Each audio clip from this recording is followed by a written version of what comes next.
The Utah Mammoth is sorta proud to present NashCast. What the is a NashCast? NashCast, the only hockey show on the planet. Hosted by a human speed bag, fourth line wannabe, healthy scratch, schnozzy moto, Tyson Nash. Who the hell is Tyson Nash? Never heard of him. And the baritone with a brain, the velvet hammer, Mr. Silky, Tono Suave, the radio voice of your Utah Mammoth, Go Blue! Mike Folta. Oh, Captain, my Captain! NashCast begins now. Ready for takeoff. Here's Tyler Ganoush and Mickey Foghorn. Wait, what? Oh, here's Tyson Nash and Mike Folta. All right, Fultz. I can't believe it. I'm starting to warm up to the intro. I'm starting to like it a little bit, right? It's growing on me. How about you? I love it. I love it. The nose pictures of you, those play no matter what. I'm still getting used to some of my nicknames, which were fabricated by our excellent production team, and I'm dreading the day that I get called one of those in public. But no, it's great. We're coming along. I even got a mug. My nose barely fits in it, but Fultz, let's do it. We got another guest. Here we go, buddy, and everybody in Utah, Salt Lake City is going to recognize this guy's voice. I can tell you that. It's a little nasally. It's hard to forget. He sounds best on mute. We know that. This guy's literally a legend, right? At least in his own mind. I think he's called almost 2,500 games in the National Hockey League. 30 years he's been in the league. I think I worked with him for almost half of those years, 14, I believe. It felt like 50 because my back is so sore right now from carrying him around. He's also holds an NHL record, Fultz, for the most years in the National Hockey League without picking up a bar tab. So let's bring him on. You know who I'm talking about. Matt McCONNELL. Here he is. Holy jeez, Matty, what's up?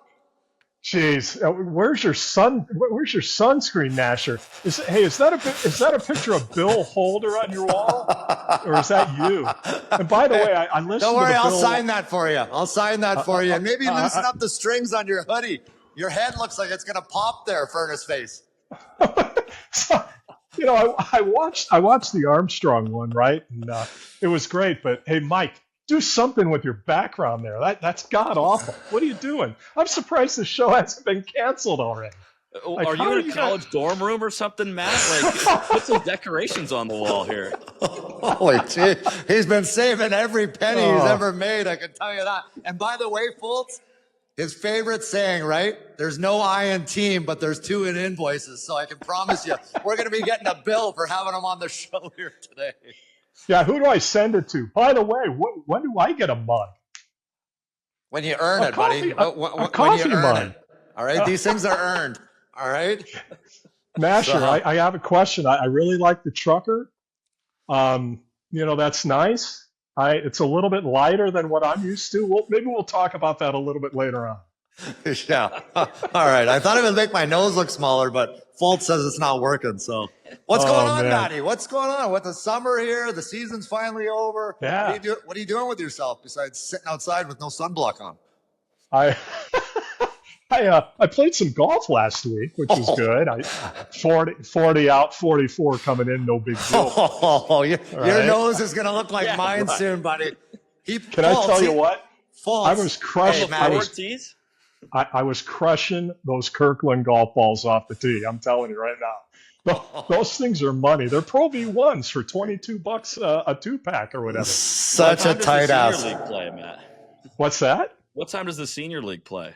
Oh, yeah. Here we go. Yeah, sure. Hey, by the way, I got it today. Look, it came. FedEx got it to my house after they delivered it to some other place that I had never seen before in my life. Arrived about a half hour ago. Yeah, it smells good right now. That'll end real quick. Where are you, in Arizona? It's only 110 here today, and you're wearing a hoodie, so thank you. Yeah, Arizona for a little bit. We're going to get up to Salt Lake here pretty quick. We're going to be up there for the draft, and really looking forward to development camp. I mean, there's so many things right around the corner, right, guys? You got the draft, you got the camp. You've got free agency. Bill Armstrong, I know he's going to do his magic. Tyson, I know you and Mike were talking about it in the last show about how good he's been in terms of drafting and improving the roster. Mike saw it firsthand this year for the first time. You and I, Nasher, we've seen it for quite a while. It's amazing what he's done. But I think it's going to be a wild 5-6 weeks, not only with just a few teams, but all across the league. I mean, think about it. You've got teams this year that did not make the playoffs, like the Rangers and Pittsburgh and a lot of blue bloods. You got Dallas that didn't go very far, Toronto. It seems like there's a lot of teams that want to make changes. And I think it's going to be fascinating. It's to me, it's one of the most intriguing times of the year. Yeah, absolutely. That kind of brings me right to my first question, Matty. I mean, we worked together a long time. Was it 12 or was it 14? I can't remember. 13 years, Tyson, but I know you told me one time it only felt like 5. Oh, God. Now you know why I walk around like a hunchback, Fultz, carrying this guy around. And I mean, it's nice to actually talk with you, Fultz, having a nice co-host. You actually let me talk. Matty never let me talk. I swear to God, he was paid by the word. He would just go. He could talk a starving dog off a meat wagon, this guy. But here we go. Nasher's greatest hits. All right. But hey, this brings me to the first question. Let's go here. I mean, we called this team for a long time, right? We have been through thick and thin. We polished a turd many nights with this group. A lot of changes obviously have happened since they moved to Utah, but how much fun did you guys have this year calling this team, watching the next steps, the growth of some of these players, Gunther, Cooley, Clayton Keller wearing that C? I mean, it must have been a ton of fun for you guys finally, right, to call a winner. Yeah, and I'll let Mike go here in a little bit. And obviously, I remember when I got my first NHL gig. It was a long time ago. I'm not going to tell you the year, but I'm sure Mike felt the same way. But you know what? You're right, Nasher. We went through some lean years, and it really kind of shows that there's no shortcuts, right? There's no shortcuts to trying to build a good roster. And Bill has said for a long time, Bill Armstrong, the team's general manager, he said, we don't want to be good for a couple of years. We want to be good and great for a very, very long time, right? So that is just so exciting. I'll tell you what we had you and I, Nasher, we had a difficult time, when the team wrapped up in Arizona. Now that beautiful shot of Bill Holder on your wall, that's great. I think that's Bill Holder, isn't it? Former defenseman. He was in St. Louis for a while. I'll sign that for you. Don't worry. Hey, how many pictures of yourself do you have on the wall? Like 15, 20? Hey, I mean, look, there's another one back there. You can replace the one that you have on your nightstand in your bedroom. I got a new one for you, right here for you. All right.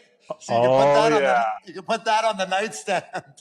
I know where that one came from because I got one down in the other room. So, no, but I think. The season ended last year. I guess we were all kind of in limbo. We're wondering what's going to happen.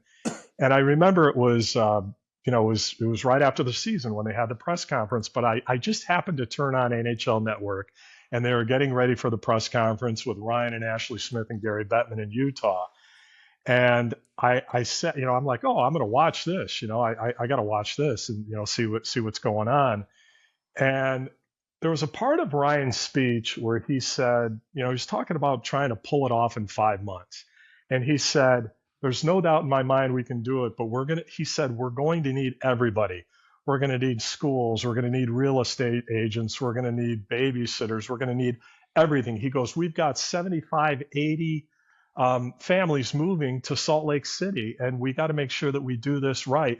And at that point, I just felt like he was kind of like saying, okay, Utah, let's go. We're going to do this and we're going to do it together. It was like everybody was just, going in one direction and all together. And I was watching it on the TV right over here, and I stopped it. And I'm not making any of this up. I stopped it. My wife works out of the house, and I said, Jen, come on down here. You gotta hear this. And I backed it up and I played her that part of Ryan's speech. And I stopped it and I looked at her and she said, wow. And it was at that point, and this is honest to God. At that point, I knew I wanted to be a part of it. And I watched the rest of it, and that's when I got fired up. I've worked for a million teams, right? So I was part of the expansion in Anaheim. I was part of the expansion. What was your nickname? Suitcase? Suitcase. Yeah, suitcase. Suitcase Matty. But I was part of the expansion in Anaheim, part of the expansion in Atlanta. Every one has been a little bit different, but this one by far and away has been the best because they've hired the best people. All of us aside, they've hired incredible people in that front office on the hockey side. And what I really like is the ownership really wants to make it Utah's team. They want to be ingrained in the community. And those are philosophies based on where I've been from. I could get behind in a heartbeat, and that's kind of what did it for me. So I was lucky enough to be part of the group with all you guys, and it's been unbelievable. Matty, I got two questions for you. The first, do you have a science experiment behind you? There's like some billowing smoke here. Do you need to call the fire department, or is that just the humidifier? That's the humidifier going into the plant. See, I take care of the plants here at the McCONNELL estate, right? Like it all works out. I've seen that smoke before though, Matty, and it's usually when you're trying to do math. He's trying to calculate the player's stats, the smoke. His shoes are off. He's counting fingers and toes. You know what? This is a true story, folks.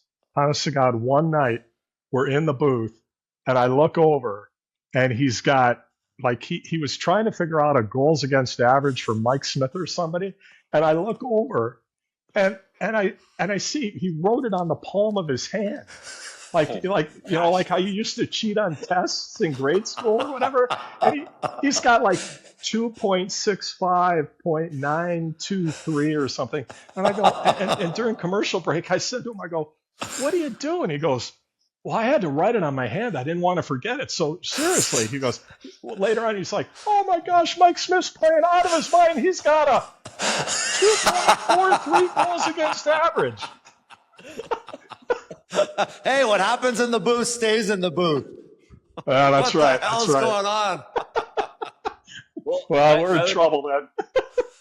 My other question, Matty, you mentioned some of the places you've been, and Tyson mentioned sometimes you guys had to polish a turd, and every team's broadcasters has to do that at some point. So as a play-by-play guy, you can't have an off night just because your team is losing 5-6-0 or something like that. Yeah. So as the bus driver on air on the show, how do you go about telling the story, trying to keep people entertained, also being a team employee during one of those games? Yeah, you know what? I think you want to be fair, Mike, right? And there's that real fine line. But geez, I remember there were some nights when Tyson was telestrating dump-in plays because there was nothing else to telestrate, like nothing else to break down, right? And but he did a great job with all of that. I think when first of all, I think when you, and this is not picking on Arizona, but I've had some other stops where right. It's been a little bit tough. I mean, Pittsburgh was great because I was there when Lemieux and Yager and Francis and those guys were there, and all we did was win. But sometimes you just got to break it down to the smallest little parts, right? And you got to keep it positive. You got, in a way, we're selling hope, and that's why the first year in Utah was so much fun because the team was good, right? And now we're starting. We could see the core, right, Nasher? We could see the core coming around. Keller and McBain and Cooley and these guys just doing great. Sean Dursey, so it was a lot of fun, and the winning was fun in the first year of Utah. It reminded me a little bit of that team in '93, the first year I was in Anaheim. That team won 20. That team won, I want to say, 21 games on the road that year, like just on the road. They were pretty good. They couldn't win at home, and they ended up losing the last playoff spot to Winnipeg in the final week of the season. But yeah, it's hard. Nasher, you remember that season when we went into Philly and we were 0-12-2, and we sit down for our production meeting, and our producer Graham Taylor turns to us and says, all right, guys, what do you want to talk about tonight? We all just started laughing, right? But they won that game, and then they started playing better. But yeah, I mean, Nasher, you know how it is. You got to get creative. Yeah, I mean that's all part of it, right? Part of the job. Whether you're calling, I mean, I can't imagine those years in Pittsburgh for you, Matty. I mean, you must have some memories of that. I mean, Mario Lemieux. I mean, Yager. I mean, these are the best players to ever play our game. What was that like? It was amazing because at that time, I went to high school in Pittsburgh. I went to a bunch of Penguins games back way pre-Mario, right, when they were pretty bad. They would, if it was a Saturday night game and the Steelers were playing the next day, they'd draw about 10,000 fans. And if the Steelers weren't playing the day after, they'd have a nice crowd and everything. But it was amazing. I remember we got eliminated in Philadelphia in 5 games. And this was 1996-97, and we're coming home, and it's about a 45-minute flight back from Philadelphia to Pittsburgh. And, I mean, you got all the legends on, Yager's on there, Darius Kasparaitis, all these legends, right? All of which Nasher knows, first name basis type of thing. But I like a big idiot, and I'm the radio guy back then. Like a big idiot, I'm like, I'm gonna walk through the plane and thank the guys, and thank them for all the stuff they did and all the interviews. And so I'm going through, and they're all being really nice to me. And I get to the back of the plane, and we chartered back then with U.S. Air, okay, just a regular old 727 DC-9, whatever. And I get to the back of the plane, and it's Ian Moran, who's an incredible human being. It's Craig Muni and Mario. And Mario's the last guy. And I said, Mario, I just wanted to thank you for all your help this year. And he's like, oh, yeah, no problem, Matt. And I said, really, I mean, all the interviews and everything you did for our broadcast, it really meant a lot to me. So thank you. And he looks at me and he goes, no, thank you, Matt. And I just looked at him. And I was like, what? Did he just thank me? Like, what's going on? And I just stared at him. I didn't know what to say. And he says, you want a beer? So you took 10. I know how you work. His favorite F word is free. I mean, the game has completely changed. This would never happen today. And I go, yeah, sure. So he reaches behind him. He's got like a bag, like a 12-pack in a paper bag. And he pulls one out. And so we open the beer. And he's like, so what are you doing this summer? What's going on? You got any plans? Like he was unbelievable. And those teams were really, really good. Well, Matty, I got to ask you, I was doing some research. That's actually my favorite part of this job is just going through, you're coming on the show. I'm diving deep, right? And I happen to see your GPA at Michigan State. I mean, am I wrong? Like a finance degree, you flunk out? You're on probation, or what happened to you? We thought you were smart. What happened? Why? Why did you think that? Come on. I should know better, but what was it, a 0.75? That's almost hard to do. 0.75. 0.75. It was your average goals per season in your career. No, you know what? So I went to college. I was going to be a finance major, and I go up there and I take math, I take science, I take English. Well, I failed math, I failed science, and I got a B in English. And I come home and a report card gets there, and my dad's like, "Hey, your report card came," and I'm like, "I'll take that." And I open it up, and I'm like, looking at him like, "Ooh, really? Oh God!" And he's looking at me, and he goes, "What's the matter?" And I go, "Well, it says, Dad, that I failed math and I failed science, but I got a B in English." He goes, "Give me that." So he takes it out of my hand and he looks at me and he goes, "I'm going to ask you one question. Did you study?" And I said, "Yeah." And I didn't know how to. So I had this heart-to-heart with my uncle, and it's a long story, but this is why I'm sitting here with you guys today. I had this heart-to-heart. My uncle was a sports editor for Mike. You're a Hoosier, the Gary Post-Tribune, baby. The region. Long live the region, Northwest Indiana. People used to say, oh, wait, you grew up in Indiana. Did you grow up on a farm? And I said, no. Have you ever been to Newark? That's Gary. Okay. And so anyways, I had a heart to heart with him. I said, Uncle John, I'm never going to get through this. And he goes, well, what are you thinking about doing? And I said, well, I'm thinking about doing maybe what you do or get into sports broadcasting. And he was sitting there with a scotch and water, and he takes a big old drink of his scotch, right? He's kind of a hardened dude, right? And he goes, let me tell you something, kid. He goes, you don't want to get 25 years down the road in your career and look back and say, what if? That did it. Like so I went back. My major did not require math. It did not require science. And I was on my way, right? Like hey, Nasher, it's kind of like you.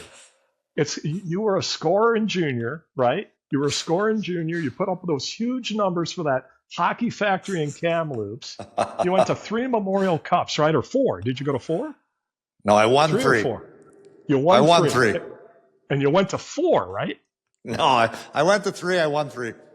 Okay, so you went to 3 and you won. That's 3 out of 3 if you're doing your math correct. So don't hurt yourself. All right, thanks, 100%. And but you when you got into the NHL, you thought you were going to be a scorer, but you weren't, and so you became a checker, and you had a great career, right? Like you got to know your role, right? Know your role. Now, Folta here was an engineer at Purdue. Like that's why I thought you were supposed to be smart. Aren't all play-by-play guys smart? This guy's an engineer. Handsome, smart. I mean, that's kind of the vein that we fit in, Matt, right? Yeah. Look at you handsome devils. Just pass it over to the color guys. Just pass it over to the color guys, all right? Like stick handle a little bit. Oh, yeah. You know what Brett Hall said to Tony Twist one time? Tony Twist was stick handling with the puck. He's carrying it through the neutral zone. He goes, Tony, dust it off, give it to me, and I might give it back to you, all right? Like, I might, and no chance. No chance. But, Matty, forget all this. The biggest part of the NashCrasher or the NashCast is a NashCrasher. So we got a special guest. We got a special guest coming on. Someone who wanted to say hi. Someone who actually was smart in school. How about a 4-time academic, all Big Ten recipient? Right there, the big man. On the banks of the Red Cedar. There's a school that's known to all. All right, let me get this off here. Oh my gosh! Get out of here! Hey, can you sign the helmet? Sign the helmet and send it over to me, okay? This is an actual game helmet. This thing is so heavy. It's it's almost like an actual Spartan helmet. It's that heavy. Jeez, when did you play? How long ago did you play? That thing looks like a dinosaur. I came to Michigan. Hey, Matty, go green, buddy. Go white. I came to Michigan State shortly after Matt left, but yeah, a long time ago. Graduated. Yeah. Unreal. You two donkeys and your go green. I've had enough. I can't take it. I can't. This guy on the road, we go watch a game on Saturdays. He's got the body paint. He's got the nipple tassels on. I mean, this guy is insane. Hey, look, for Sparty. I thought coming on this program, coming on this podcast with this helmet and this jersey, I thought that would steal the show. But I was overshadowed by Tyson's skincare line. What's going on there? Beef tallow, baby. Beef tallow. I say overshadowed. You could have used some shadowing, man. Holy smokes. Hey, this is unbelievable. Hey. Big Freddie. We call him Big Freddie, Matty, just so you know. I coached his son, oh, God help him. I was like the Mike Keenan of coaches back in the day, just ripping these poor kids, right? I was so intense. You are lucky that Rob didn't crush you. Like, I watched him on the field. Unbelievable. Yeah. Hey, Rob, you played golf with Nasher, haven't you? Yeah. Yeah. How do you concentrate playing with him when he's got the tunes going in the cart? He's got the stogies blowing the smoke in your face. He's like 3 deep when you're not even teeing off of the first tee yet. He's got the left-handed swing, but then he plays right-handed. He's got a lot going on there. I'm not really sure what. I'm talented. That's what they call that. No, you're not. Or undecided. You're awful. Let me tell you something. You're an awful golfer, Tyson. You're not real good. Hey, look, coming from a guy who plays Army golf, left, right, left. Hey, you guys talk for a little bit. I want to grab something out of my closet to show Rob. Oh my God! All right, Yeah. you guys good? Yeah. Mike, jump Tyson. in here. It's going off. Yeah, I got a question for Rob, because you're on the media side now, like all of us. I mean, what did you know when you were a player that you were going to jump into the broadcasting realm a little bit? No idea. No, in fact, it was a few years after I retired that somebody from the Arizona Cardinals, one of the producers, called me up and said, "Hey, you want to be on our show?" I was like, "Okay." And so it's weird. It's strange that the year the Cardinals went to the Super Bowl was my first year. So we go to the Super Bowl. I'm like, "Hey, this is all right." Well, Did you get a ring? no, I didn't get a ring. They lost. No, I didn't get a ring. Oh yeah. They're going all the way next year, all the way. Look at this bad boy. I hate the Cardinals. Yeah. You guys didn't know I played baseball at Michigan State, did you? Oh my God! I did What not. is that? I really didn't. The coach gave it to me. So. Those are his pajamas, Freddie. If you know Matty, holy jeez. You got the trap door in the back. Matt, I heard you earlier. I was listening. I heard you say that Tyson was a great scorer in junior. That's because he was playing against all freshmen. He was playing against all freshmen. Oh my God! Poor Shane. Shane Doan would have had about 10 more points a year if he didn't have Tyson with him. Yeah. Here we go, Fultz. Help me out here, buddy. Get this back on the rails. Rob, how'd your son get into hockey? You know, it's weird. My wife bought my son these shoes that little skates pop out of the bottom of them, and for Christmas, and he was whizzing. He was probably 3 or 4 years old, and he was whizzing up and down our hallway, our tile hallway, with those. And we just said, "Oh, maybe we should get him into learn to skate and hockey." Well, I don't know if that was a good idea or a bad idea, but and then you let Tyson coach him? I mean, God. What's the thought process there? They were looking for volunteers to open the door on shift changes, and I didn't want to do that. You know, I wanted to be over in the bar most of the time, or up in the stands. So Rob, let me ask you a question. Yeah. Let me ask you a question. Your son immediately quit after being coached by Tyson too, right? No, we had to deprogram him for a couple of years, but no, we had a lot of fun. Both of my boys played hockey, and they had a great time with Tyson and with Ty Nash and the whole crew. We had a ball. That was a lot of fun. The boys just actually went out and played golf the other day together. I mean, that's what it's all about, right? That's why I tell everyone, hockey is the best game on the planet. Whether you make it, whether you end up going to college or not, I mean, your hockey teammates, they are friends for life. I mean, you're stuck with us. Family. We become family. And can you imagine, you guys? It was me, Big Freddie, Big Johnny. I mean, we had Bergie. We had a crew. Like, we'd go on the road to these hockey tournaments with these kids. Oh boy. Did it get off the rails? We'd be wrestling. We had a big argument one time of who was tougher, hockey players or football players. And I'll tell you what, I tried to wrestle Big Freddie once. That was it. That was a strength I've never felt before in my life. I grabbed this guy and I was like, oh my God. Like, you could just feel it, right? It was like a friggin' thunderbolt in there. I don't know what it was, but yeah, different game. He's an NFL guy. Come on, are you kidding me? Where'd you play at, Big Freddie? So I got drafted by the Raiders. At the time, they were in L.A., so I got drafted by the L.A. Raiders, played there for a couple of years. Then we moved up to Oakland, played there for a couple of years. And then I got traded to Detroit. There's a funny story about that. I'm sitting after a mini camp.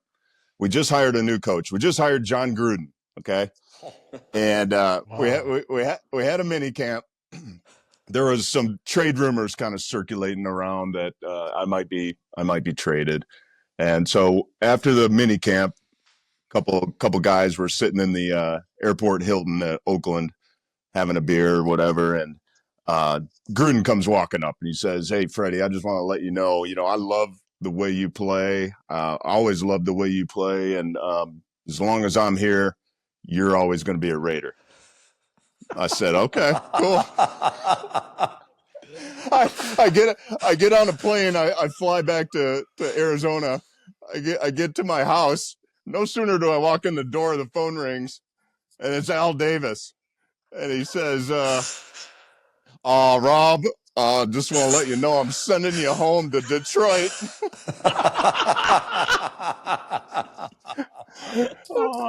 I said, "Well, maybe Gruden at some point will find out that who really runs the show around there." Rob, I got a question. Is that a jersey from a bowl game?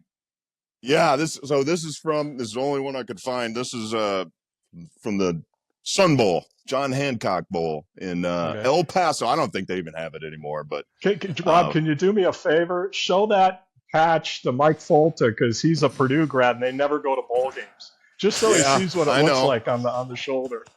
So yeah, they just go to the moon. They don't go to bowl games. There it is. Thank you. Or maybe some production studio in Studio City, California. I'm not wherever they filmed that moon landing. I don't know. So I think your sophomore year, Purdue won like one game or something like that. So me and Matt, our text thread is pretty much just sending like the newest 3-star recruit that we pulled in and just sending that back and forth. 3-star.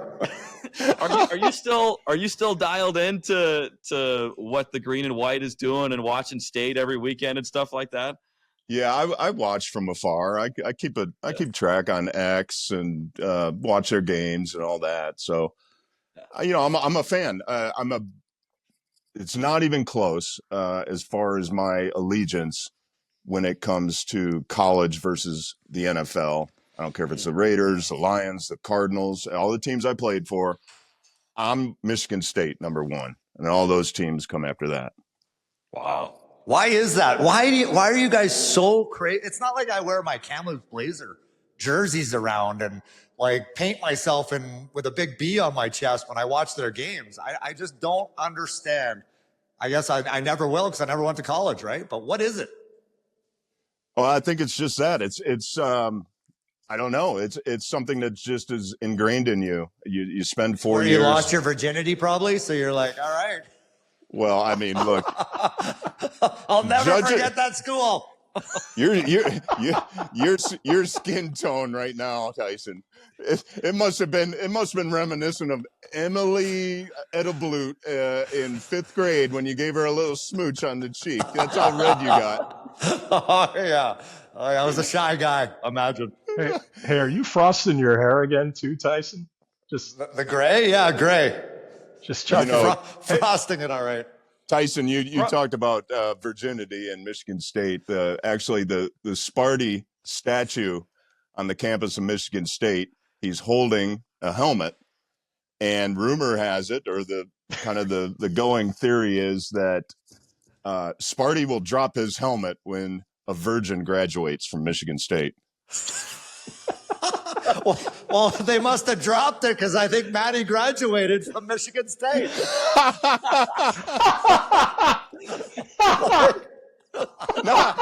Hey, not with a .75. Hey, let me tell you something. Not with a .75. Hold on a second. Hold on. I got that thing all the way up to a 2.46, and I'm proud of it. Oh, jeez. Here we go. Hold on a second here, Rob.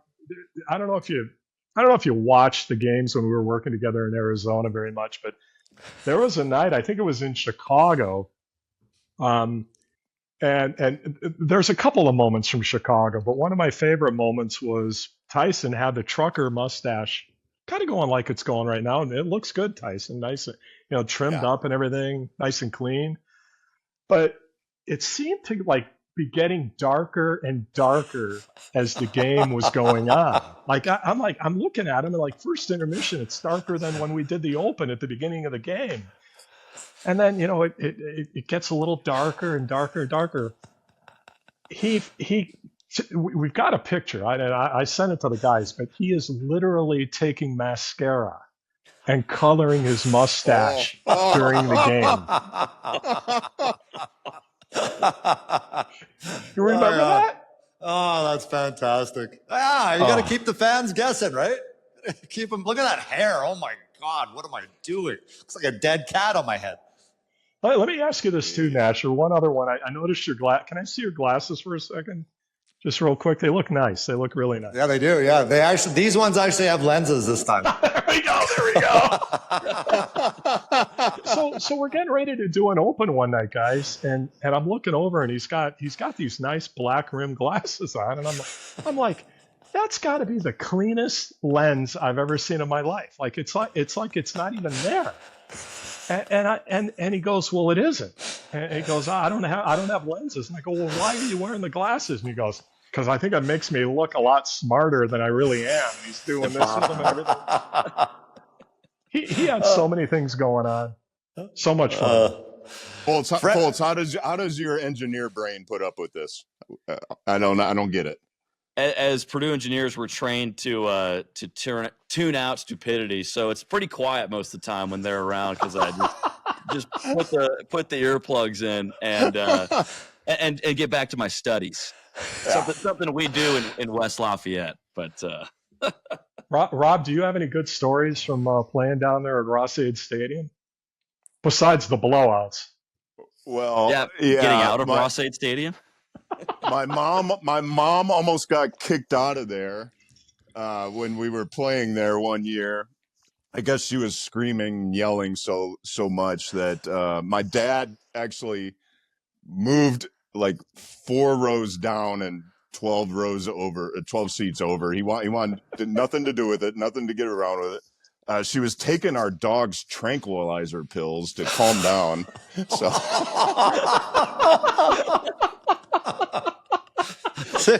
This is what I miss. I don't miss playing anymore. I just miss busting chops. This is so good. Our poor dog didn't last too long either. The poor thing was neurotic and again needed some relief. And my mom was drowning all the pills on game days. Holy jeez. Hey, Ross-Ade will do that to you. It's a hornet's nest, right? That's where you got your intensity from. I guess there was no doubt in that. Yeah. Oh, man. Hey, Rob, talk about this. I'm doing this research on you, and I'm looking at the story. I had to look about 10 times. I'm like, you had 22 tackles in one game? Like, that's ridiculous. Who pissed in your cornflakes in the morning? What's going on with you? Well, it was a good day for me, but there's context to everything, right? And if you get 22 tackles, I think I played something like 98 snaps, 98 plays that game. Wow. So Jake Plummer and the offense, 3 and out every series. Basically, they were 3 and out. So I had a lot. I guess what I'm saying is I had a lot of opportunities to make plays. Who was that? The Jets? You were playing the Jets, right? Yeah. So Rick Meyer, I think, was the quarterback, and who was the running back? He's in the Hall of Fame. I can't even remember his name. No big deal. Curtis Johnson, or not John? Is it? Yeah. Anyway, Curtis Martin. And how many times did you get him? 22 times. Jeez. Not the quarterback? I think I had a sack or two. I can't remember, but I was busy that day, Tyson. Let's just put it that way. That's insane. 22 tackles in one game. That's a season for some guys, right? And I think it is still a Cardinals record, single game record, but I don't know.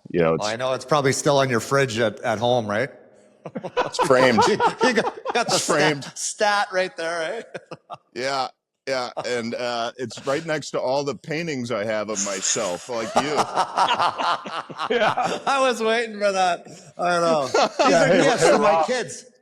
Rob, do you have your own art gallery at your house like Tyson does here? Yeah. Holy smokes.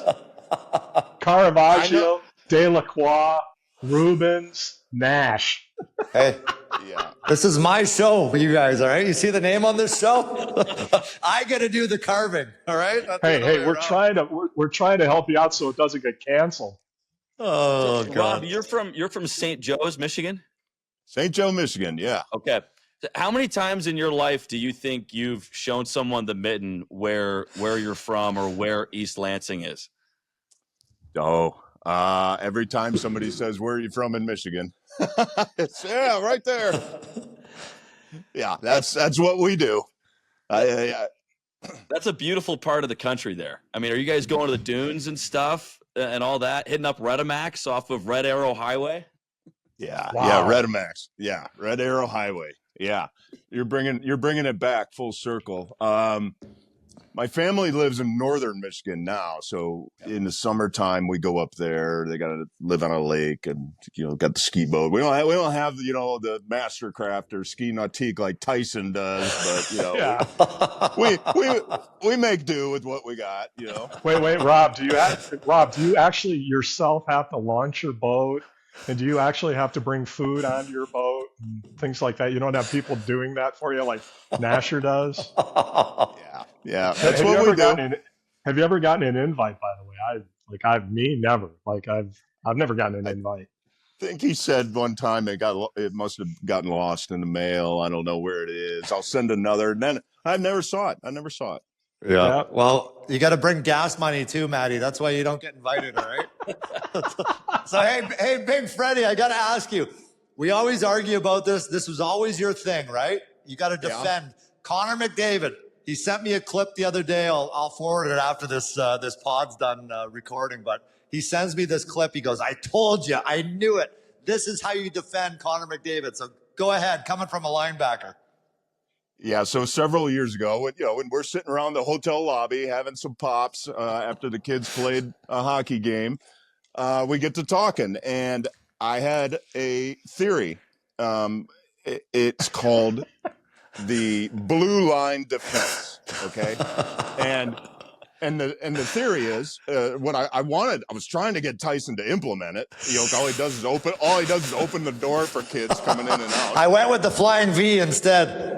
I was trying to get him to implement this into the game plan, but the blue line defense is nobody enters or passes our blue line without a consequence.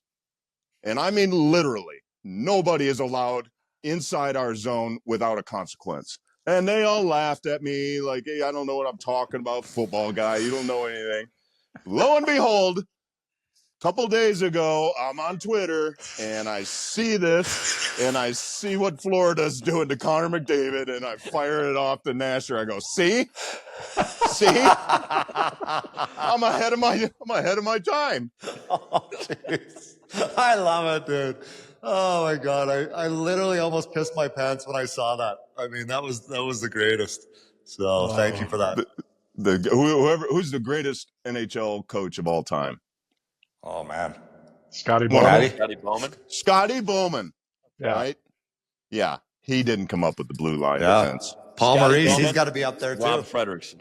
Yeah. We haven't seen it yet. Listen to Rob, for crying out loud, Nasher. Like, he's got some good ideas here. Listen to him. He's a Sparty, for crying out loud. His intelligence is off the charts. Like, take some input, okay? Jeez. Oh, I love it. Well, Big Freddie, we can't thank you enough, buddy. I know you're busy. I know you're crazy. Thanks for taking time to come on my our show. And I love you, man. Miss you, man. You look great, dude, by the way. Thank you. I love you guys. And the bad news for you guys is I now have the link to your show, so I could just pop in whenever. Yeah. I love it. Thanks, Go Rob. green, Go Rob. green, buddy. Go white. Oh, that was great. That was so good. Maddie, you good to hang for a little bit? Of course. What am I doing? I got nothing going on. Wow, Hey, I know playing that. golf, Nasher?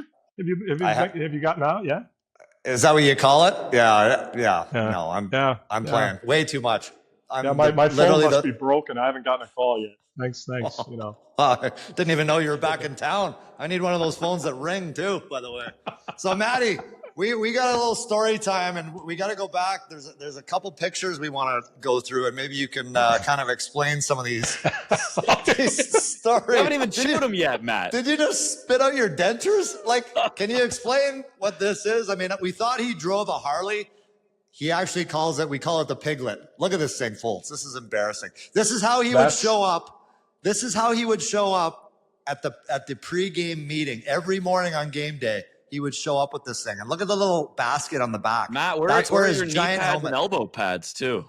No, you don't need knee pads and elbow pads. Let me tell you, when I pull out the Roadhog, it was all business. Okay. Are you wearing gloves? That thing, Yes.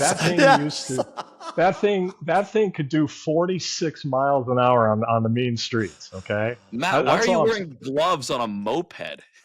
Because the handlebars were hot.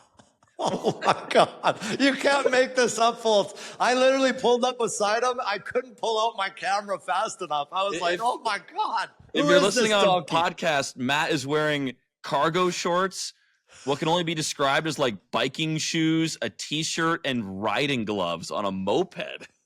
Folks, I pulled up next to him, folks, and I'm like, who is this donkey on this ugly scooter? And all of a sudden he looks over, smiles, and he flips up his visor. And I'm like, oh my God, it's McCONNELL. By the way, that helmet, guys, that helmet's about an 8 3/4. Oh, how'd you find one to fit that forehead? Oh, I had to pay extra. Trust me. Not very aerodynamic, I can tell you that. Nasher sees it the first time, and he's like, it's kind of a cool little thing, but my God, were there any other colors you could have bought? I mean, it looks like a big old creamsicle.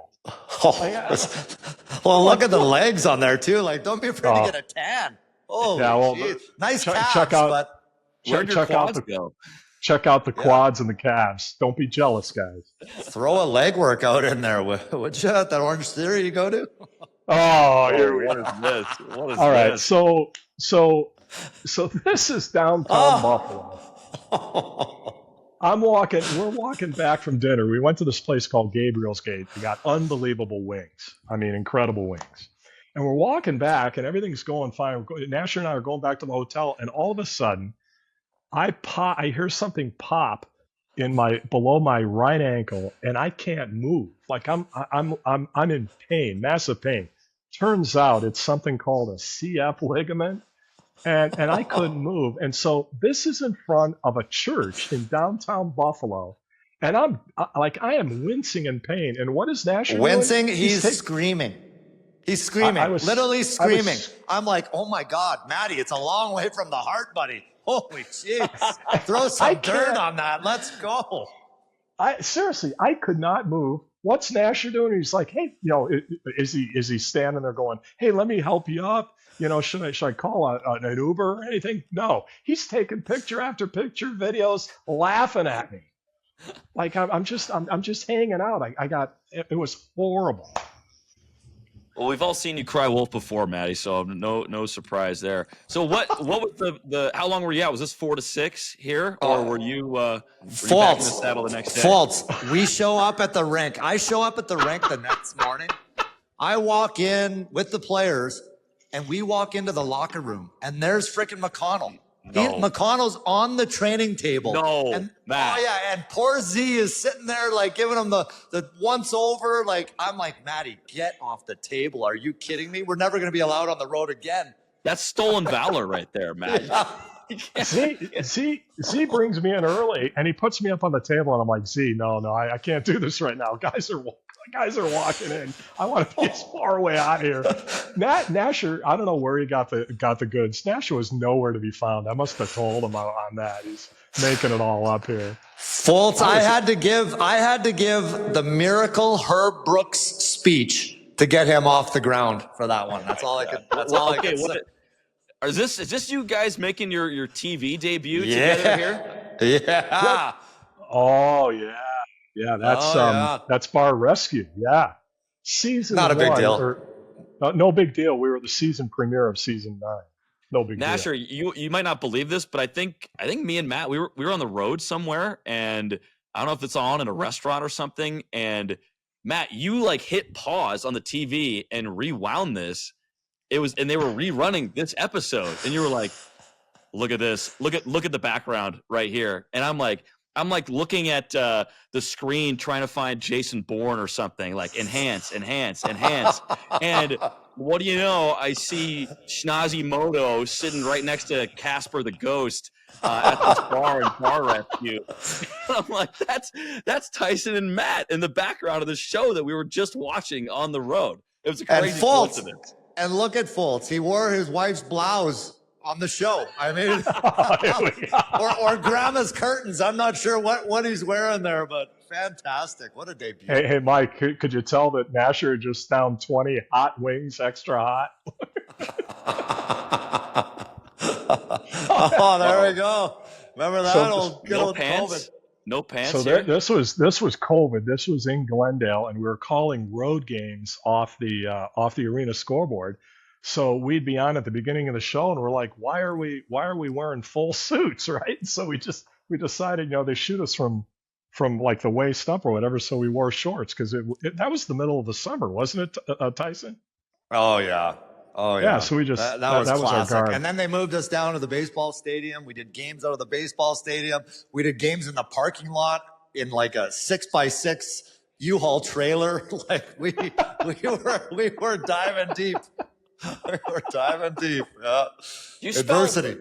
Hold on. I'm reading what's on this picture. I don't know if it's a Snapchat or what. Don't worry about it. It says bussiness up top. You spelled business wrong, Tyson. Maddie must have wrote that. That was not me. That was not me. Thank God I talk for a living. I always tell my kids that. My spelling and grammar is horrendous. That Kamloops education. Yeah. Oh, yeah. Remember that one, Maddie? Yeah, that was a night in New York. I think he just had enough. That was Columbus. Columbus. Oh, it was Columbus? Oh, yeah. Oh, yeah. Puts He wanted to wrestle. He poked the bear. Had a denim tuxedo on there, too. I look at him and I go, oh, yeah, okay, let's go. Oh, yeah. And there's me and Maddie smoking cigars. I didn't know Maddie loved cigars so much. Maddie, you got eyebrows in this one. Tyson's still buying his shirts in the boys department too, by the way. Oh, is that thing painted on? Jeez. Oh, man. No, this was a night in Chicago. And let me tell you a little bit about what happened here. This was the series in 2012 when Rafi Torres hit Marian Hossa and knocked him out of the series. And on the air, Tyson called it a clean hit. Well, Rafi Cleanest Torres, hit I've ever seen. Cleanest hit I've ever seen. Tyson, what did Rafi get? He got like 35 or 40 game suspension, right? So Tyson, that was game 3. We're hanging out in Chicago waiting for game 4. Tyson gets death threats. He's written up in the Chicago Sun-Times. He's getting death threats and everything. So we get to the arena. And they've got us in this like auxiliary spot to do the game. And on the back wall, the wall had to have been 10 feet behind us in the press box. And they put up this big Fox Sports Arizona banner. And I'm like, are you guys kidding? Why don't you just put up a big bullseye? You never know what crazy kook's going to come in here and look at us, right? And try to do something. So Tyson comes walking down the stairs, and for the open, he pulls this out. He bought it at the dollar store. It was his disguise so nobody would see who he was. Trying to go incognito. It was one of That's how we started the show, didn't we? Yeah, you wore it in the open. And the thing is, you kept a straight face in the open while we did the whole thing. It was unbelievable. Oh man! Now there was when we came back. Do you guys have a picture of the? Oh, here we go. Well, these are all good ones.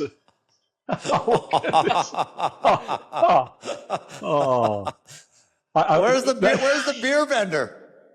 So, anyways, we come back. We come back for the next game when Tyson was wearing the disguise, and we hear this Tyson Nash. And we're in commercial break, and I look down, and it's this guy, the beer vendor, and he's got a tray of beers, and he's looking straight up at the booth, and he's going, Tyson Nash, clean hit my ass. And Tyson's like, what? He goes, it wasn't a clean hit. You're an idiot. And Tyson looks down at the guy and says, oh, yeah? Why don't you mix in a salad? And the entire section loses it. Like, they thought it was the funniest thing, and they're looking back up at the booth to Tyson going, yeah, good one, buddy, good one.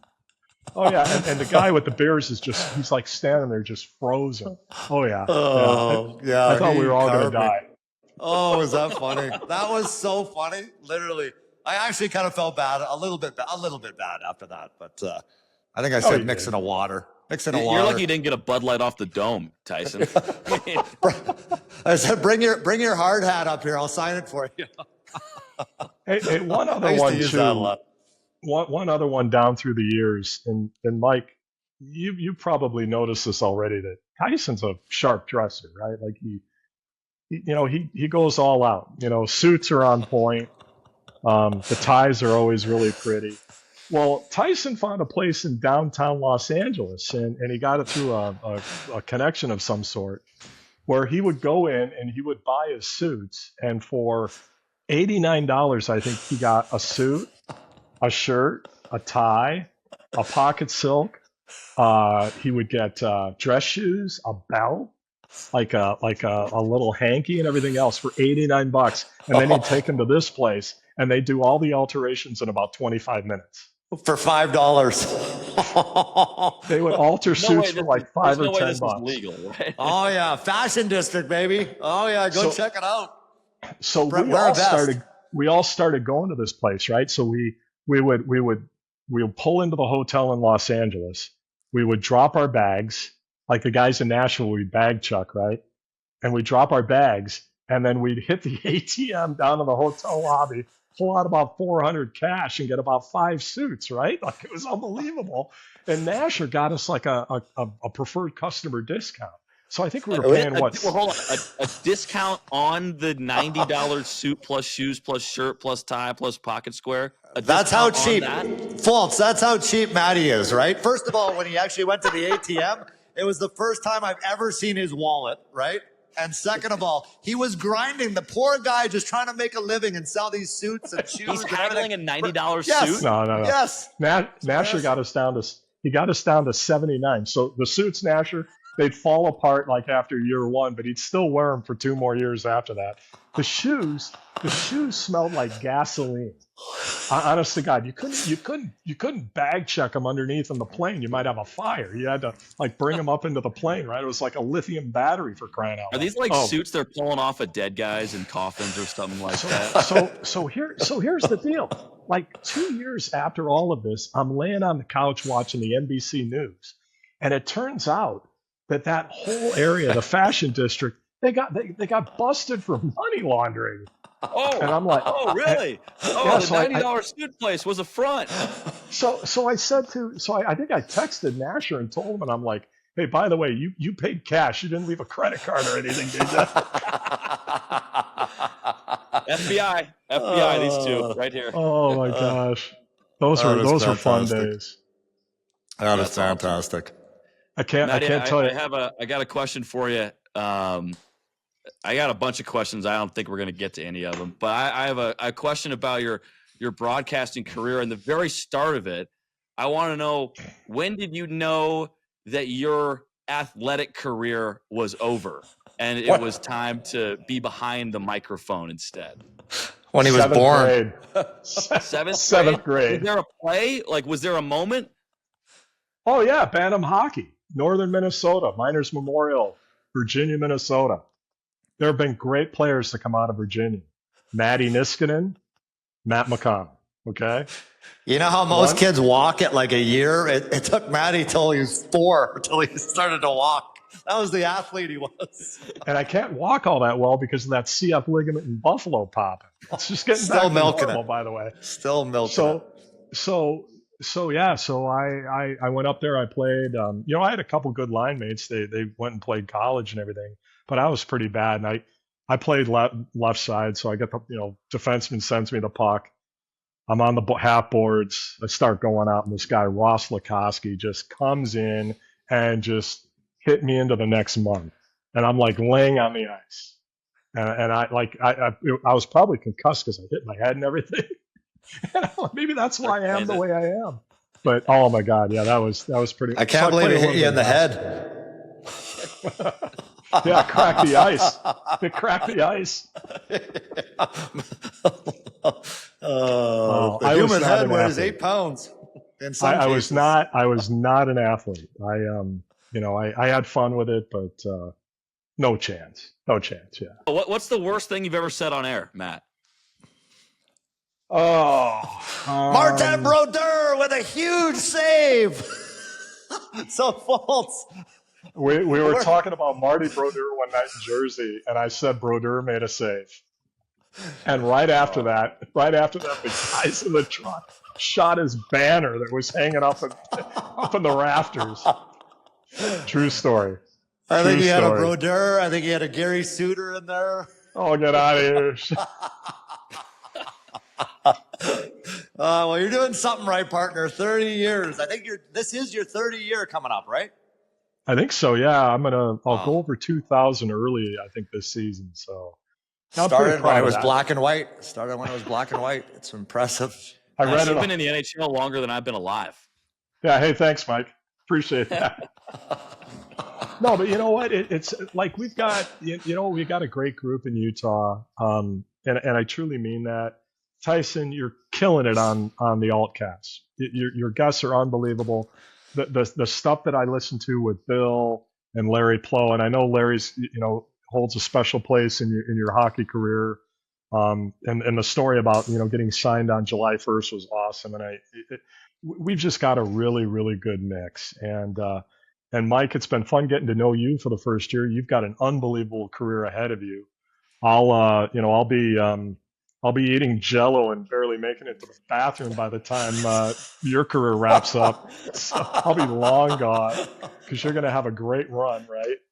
But it's just been fun, right? And I think everybody, the hockey ops people, Bill and Chris Armstrong, they've made it a lot of fun. Andre and his coaches have been so good to us. And on the business side, like everybody is fired up about the Utah Mammoth, and it's just I tell people. They're like, it must have been an unbelievable year for you, right? Because they know my history and my background. And I tell everybody it was a renaissance for me. And maybe you feel the same way, Tyson. And I know, Mike, it's unbelievably special to go through your first year, right? But it was just so much fun. And I look at the future and I look at how great the fans have been to all of us. You go get food, before the game, and they all want a picture in the lobby, or they want a picture in the concourse or whatever. They just want to say hi. Utah really is a special place, and I knew nothing about Utah except for some minor league road trips that I used to take back in the day. But it's been great. It's been a lot of fun. It's what it should be, right? And the future. That's what I get excited about, right? First of all, that we're blessed to be a part of this team. But the future, that's what gets me excited right now. Just the passion with Ryan and Ashley and how they want to grow this. They want to spend money. I mean, that's stuff that I've never been a part of in my broadcasting career. It was always save money. It was always, we don't have the money for free agency. Now they want to spend it, right? And they want to bring in top tiered guys because that's what it takes to win in the playoffs right now. So. Mike, what was it like for you? I mean, you had a really nice career in the minor leagues, where a lot of us have gone through, including myself. But I'd love to get your take on what it was like, just when you found out, and when you got there, and when you got on the Big Bird, and you called your games, that first road trip to New York. Well, that road trip was hilarious, and there are some pretty funny videos of you that are on someone's phone of you in big glasses and stuff like that on Broadway. And we had a blast that first trip in New York. I had never been to New York before. And to experience it like that, like Madison Square Garden was my, third ever NHL game. I mean, that was unbelievable. No, it was drinking out of a fire hose for me, but what made it all easier was the buy-in from the team. I know we've echoed that a lot, but truly the connectivity that the broadcast side of things have with you, Matt, and Tyson, and Dom, and Nick, and Sarah, and Kim, and all the people behind the scenes. Like it has been way easier for me than it would have otherwise been, just because we're all friends. We can all kind of chirp each other as well. We're all messing with each other, on the plane, here in the studio, on the NashCast. And I know it might sound like lip service, but it's been a ton of fun. And it's been great to have another Big Ten guy, Matt, because we go back and forth and we're going after each other all the time. We're interested in a lot of the same things. And you've been a great friend and a great mentor. And I know you mentor other people as well, because you're a professor. You teach a class at Arizona State. So I'm curious, as we kind of reach the end of the episode here, like, Matt, can you kind of give us your overarching thesis on how you see sports broadcasting and how you try to present the stories that mean so much to us on a live game broadcast? You know what? It's work hard and have fun with it, right? Like just work hard and know your subject and have fun with it. I just, in the playoffs, you hear so many different guys calling games. Nasher, I am a huge Chris Cuthbert fan. On Sportsnet in Canada, I think he's unbelievable. I enjoy listening to Kenny and Edzo and Boosh. They're all really, really good broadcasters. But that's the thing. I don't think we can take ourselves too seriously. And you know what? I think in all seriousness on the non-seriousness, I think that's what I learned from Nasher. Nasher's a personality guy. He has fun with it. Nasher never has a bad day, right? Like he's always kind of this way. He loves busting balls. I'm getting a bill for sure. I'm getting a bill. He has chopped me so much over the years, but they're all good memories. I don't. No fan has ever come up to me and said, hey, the way the way you described Lemieux's 600th goal or Mullen's 500th goal, man, that was great. It's more like, hey, I was listening to Nasher and you last night, and when you guys started talking about this, I almost drove off the road or I almost fell off my couch. I was laughing so hard. That's what he taught me. That it's the fit, it's the personality, it's the it's just the camaraderie, right? It's been great. It's unbelievable. Like a guy that washed out in Bantam hockey in Virginia, Minnesota, sitting here and doing this after failing 2 classes as a freshman in college and doing a 180. It's unbelievable. And to be there with really good people, I might do this for another 20 years. Oh, God help the fans of Utah.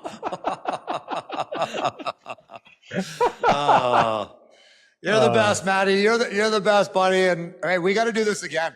This is so much fun. That's what it's all about. I said it earlier on the show. I don't miss playing anymore. I miss the paychecks a little bit, but I don't miss playing anymore. I just miss the guys, right? Hanging out, talking shop, hot stoving.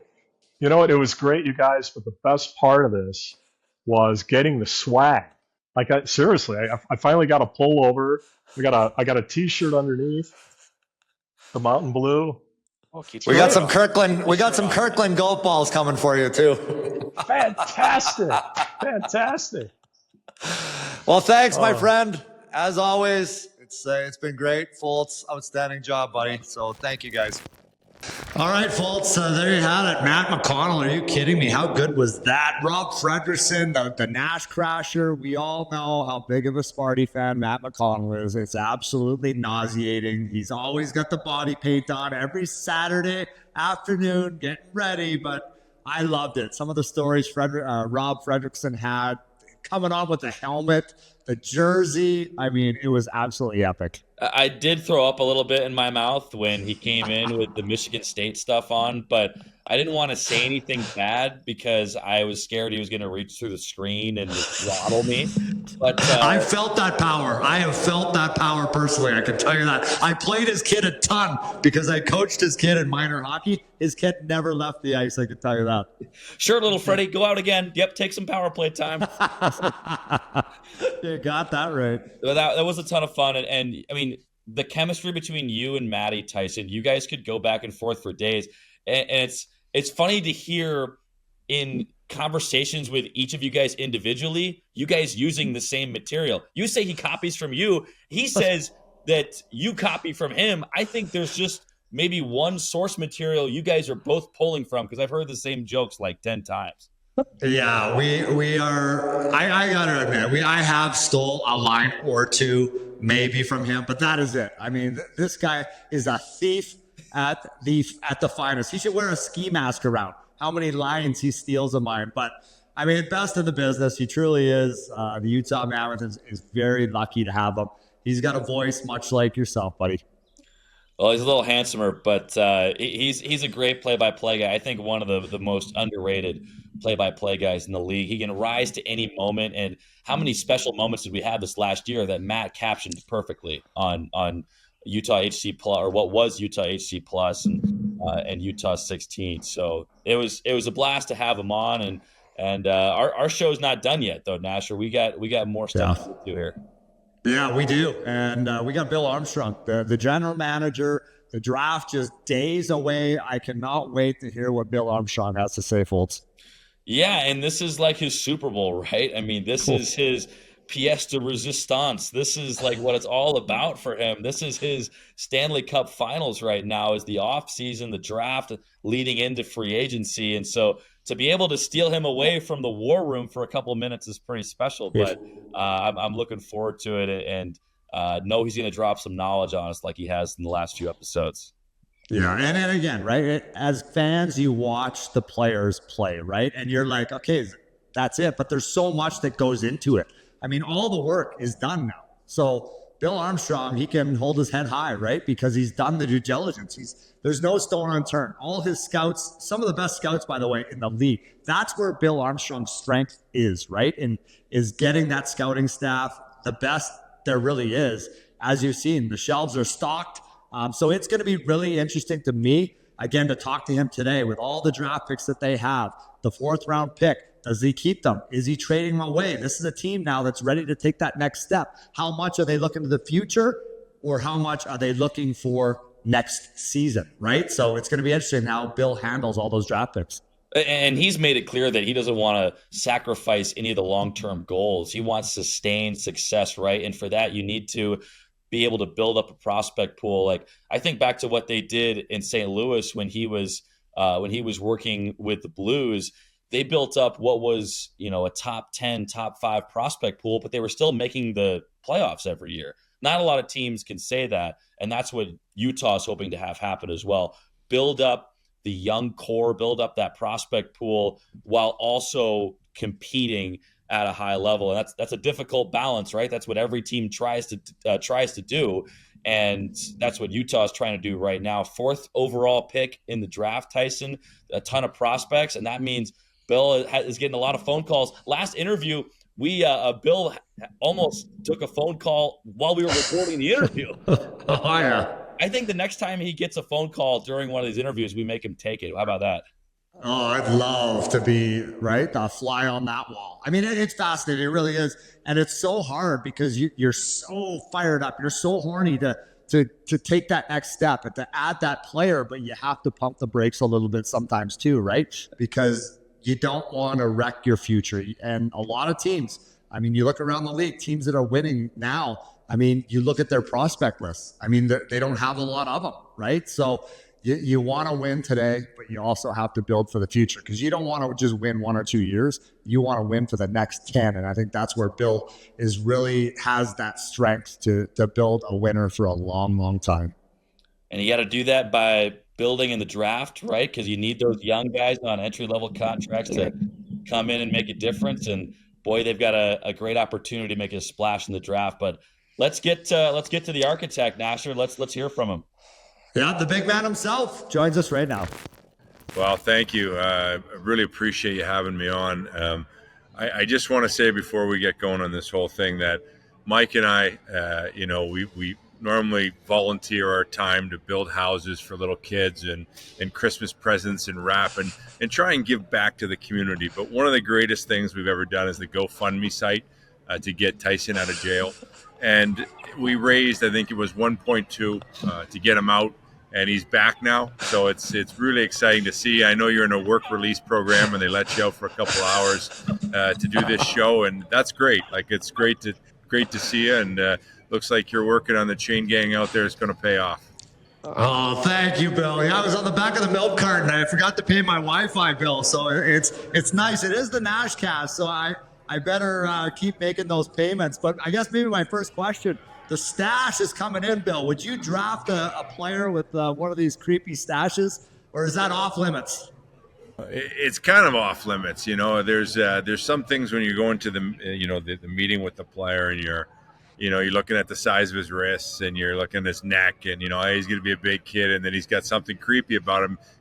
My job is to make sure that I file that somewhere. And that definitely would be something that I would file if we were interviewing you to draft you. It would certainly be something that we'd probably talk about after you left the room, actually. Fair enough. Fultz, go ahead, buddy. Bill, we know that you're dialed in and you guys are in the war room going through scenarios and all that kind of stuff. Utah's name has been floating around in rumors with this person, that player in free agency, this player in the draft. Do you like that? Do you hear any of that at all? I mean, how aware are you guys of what's being said about you guys?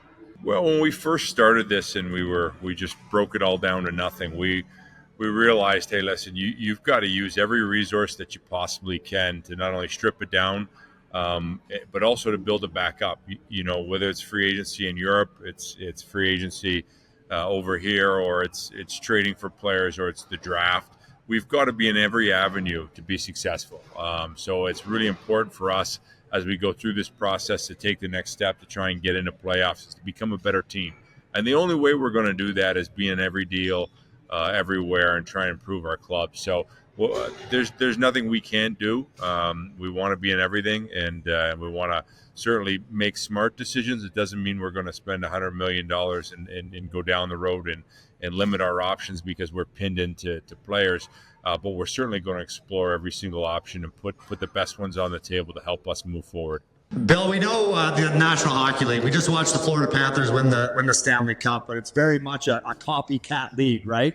And I was talking to a general manager the other day, just by chance, and he talked a lot. I go, what about Tom Wilson?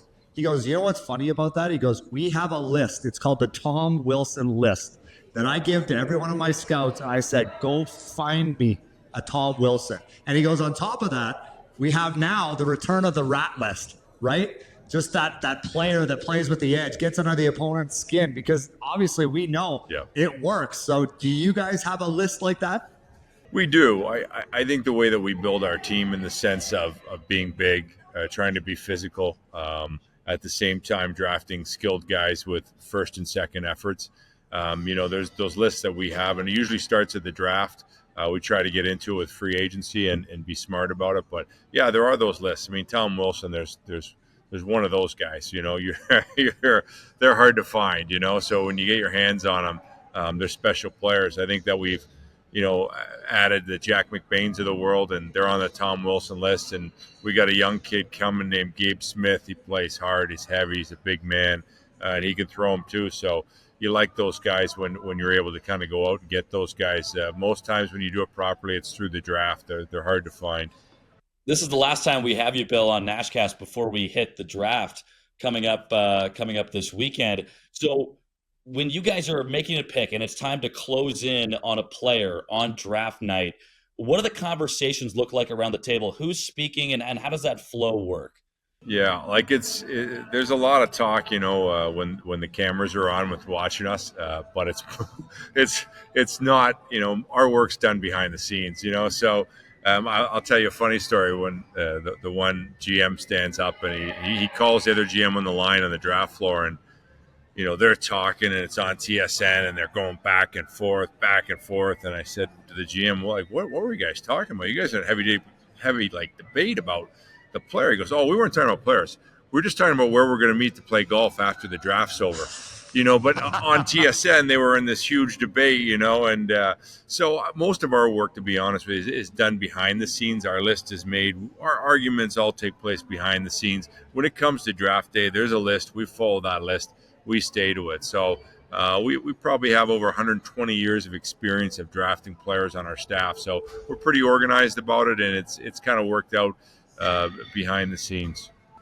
Bill, I'm going to ask you just about what makes you great is putting that scouting staff together. I mean, that's what you're known for, is obviously the architect. We call you that. But how do you guys stay ahead of the curve in terms of scouting and talent evaluation? Oh, it's a great question. I think we're on it with the analytics. We're on it with the video. We're on it in so many different ways. 50. I'd probably say like 50% of scouting is just showing up. And the other 50% is having eyes that can watch the player and all your other assets that you use to kind of put the player the right spot on the list. Sometimes it's luck, but I've always felt the harder you work, the luckier you are at the draft. So I think there's a ways that, our staff, with our experience with the video, with the analytics, and the extra work that we put in, we feel it makes a difference. Bill, I know you're having so many of these high stakes conversations and situations coming up to the draft and free agency. But for you personally, before we cut you loose here, how do you find equilibrium during this time? There's no, I've never seen anybody who's been really successful that has a balanced life.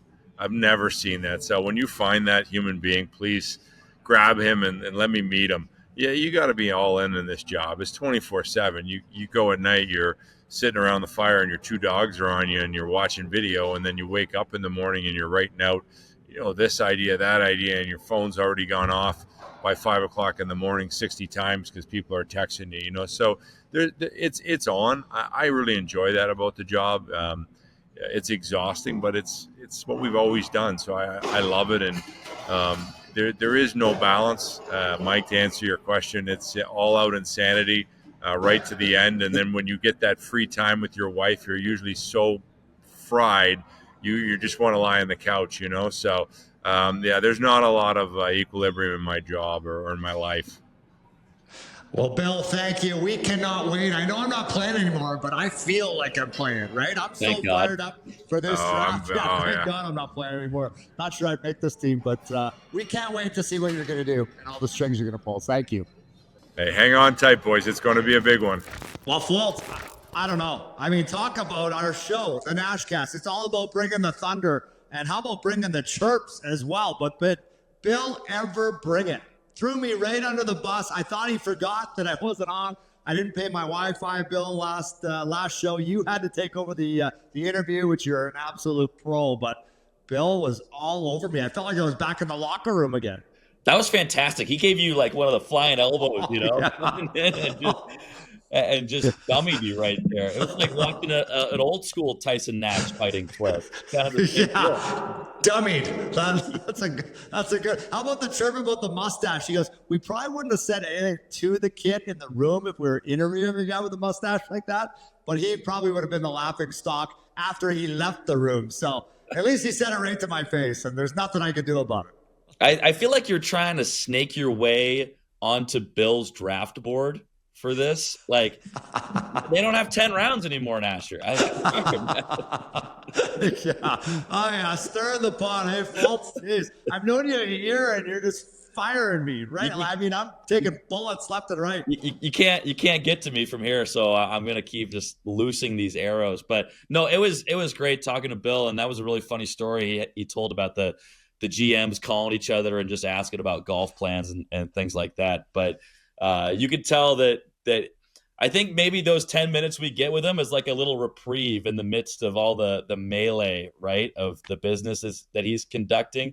So it was great to chat with him, and boy, we're lucky to have those chats like over this last month, and it's just building excitement for this draft that's coming up, Tyson. And and rightfully so. We're excited. Our fans are excited, and you know that he is dialed in with their strategy and how they're going to attack this on Friday. Yeah, well, we know with Bill Armstrong, preparation is everything, right? I mean, that's the key. That's how you build confidence in every pick that you make. You've done your homework. You've done your due diligence. And the one question I didn't get asked, though, that is going to be different this year is the draft. I mean, it's not live, right? They're not on location. They're all in basically a big war room together, which I think will be, probably better because there's not a lot of panic, right? There's not a lot of show. You don't have to put a show on for all the cameras and all the media, and you can really kind of digest your next move, right? So I think that's going to be fascinating, as well as the question I asked about the Tom Wilson list and the return of the rat list, as we just saw Sam Bennett apologizing absolutely to nobody, right? I absolutely love that he went up on stage with the Stanley Cup celebration, talking about their team and how gritty and how dirty and how chippy that they play. And I think, as we know, the NHL, and Bill talked about it, is a copycat league. And the Florida Panthers are certainly the model. I think the Tom Wilson list that you brought up, right? Like a guy who can score, a guy who can hit in a constructive way, but a guy who can also answer the bell. Like, that's a unicorn. Tom Wilson's a unicorn. Everybody's looking for that next unicorn. There's a lot of big boys at the top of this draft. A lot of those, big, heavy, power forward types that Utah could be able to take it for, and other teams around them able to take some more of those guys. So it'll be interesting to see what direction they go. You said it's a copycat league. Look back to Florida, yes, but even back to Vegas when those guys were big and running around and causing havoc. St. Louis, same thing. Absolutely. And Bill knows a lot about the Blues, right? He built that team, or helped. So certainly. And then to counter the Tom Wilson, you need big mobile D guys who can take that beating, right, and survive all those hits in the playoffs. And so it's like an arms race, Tyson. It's an arms race, and Utah's well stocked right now, but you have a chance to add another weapon here on Friday and a few more on Saturday. Yeah, and it's going to be interesting. I cannot wait. And he obviously didn't say much because he can't, but I think he's up to something. I really do. I think he is going to shock and awe all of us. I think he's going to make a big splash. That smile, I think, for me at least, I think it said it all. Does he trade that first round pick away? Right? Imagine what you can get for that, right? Like, are you so secure and so certain, spit the marbles out. Are you so certain, right? That's a tongue twister, of that pick? Or do you get a legit National Hockey League stud? Because you could get a stud in today's game, playing in the NHL today, on your roster for next year, right? You get that fourth pick, he might not play for 2-3 years. So right. What is Bill trying to do? So I guess we're going to find out. Yeah, it's going to be unfolded for us on Friday when all those picks gets made and the chickens come to roost. But Tyson, we're going to be a part of that draft in a way. We won't be getting picked, but we will be on Mammoth Plus and SEG Plus running a draft show, wall-to-wall coverage on Friday night, the first round of the NHL draft, covering what should be a really exciting 2025 NHL entry draft from Los Angeles. I cannot wait. I'm coming back to town. I'm a little leathery, but the excitement, right? I mean, the excitement.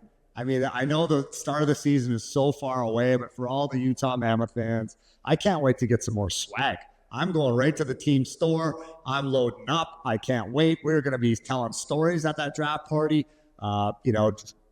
Great draft stories, sad draft stories. So it's going to be a ton of fun to have the band back together. I can't wait.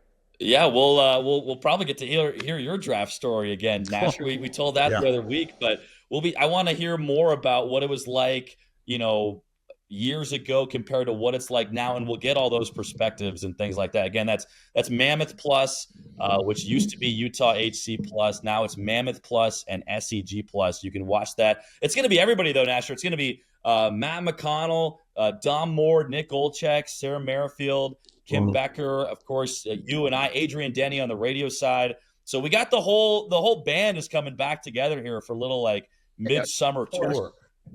Stories are gonna be flying. That's all I know. I better bring some thick leathery skin because I'm gonna get thrown under the bus. I can tell you that. I'm going to be can't way wait. nicer to you on that show because you're going to In person. In person. You might get a microphone chop right on the noggin. But I can't wait, folks. Great job as always. Matt McCONNELL, Bill Armstrong came on the show today. I can't wait for this one to drop for all our subscribers. Yep, and everybody can check us out on Instagram and Twitter, the official NashCast. These Instagram reels have been popping off, Nasher, with everybody, with all the funny clips that we have. I'm sure some of those Bill Armstrong stories will be on there from today's episode, but on YouTube as well, the official NashCast. Everybody subscribe to those channels and get dialed in. We've got more coming your way.